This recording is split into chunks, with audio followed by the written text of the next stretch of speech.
أعوذ بالله من الشيطان الرجيم بسم الله الرحمن الرحيم نمازوں کو چھوڑ دیتا ہے۔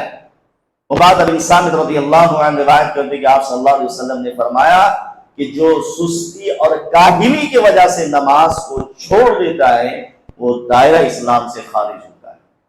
اور ایسے نمازی کے لیے جن کی نمازوں میں خشوع نہیں ہے، جن کی نمازوں میں للہیت نہیں ہے، جن کی نمازوں میں اللہ کا ڈر اور خوف نہیں ہے، جن کی نمازوں میں اخلاص نہیں ہے، جن کی نمازوں میں للہیت نہیں ہے، بڑی کاہلی اور سستی اور جلدی جلدی نمازوں کو ادا کر لیتے ہیں، ایسے نمازی کے لیے اللہ تبارک و تعالی نے فرمایا فَوَيْلٌ لِّلْمُصَلِّينَ، ویل ہے ایسے نمازیوں کے لیے۔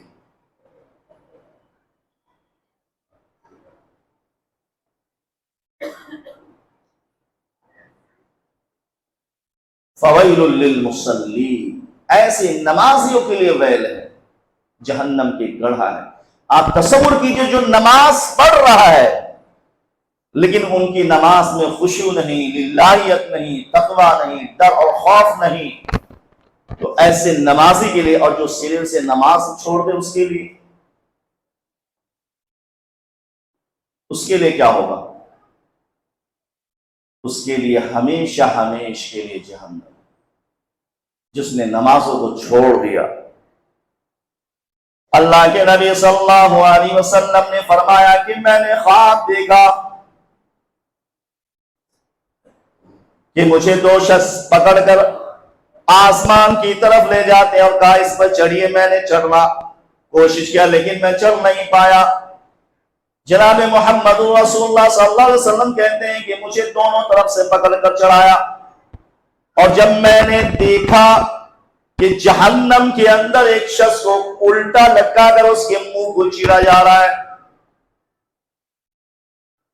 اور پتھر سے اس کے سر کو کچلا جا رہا ہے، تو میں نے کہا یہ کون شخص ہے؟ جبرائیل امین فرماتے ہیں اللہ کے نبی یہ وہ شخص ہے جو نماز نہیں پڑھا کرتا تھا، نماز فجر کو چھوڑ دیا کرتا تھا، نماز فجر کو ضائع اور برباد کر دیا جاتا تھا۔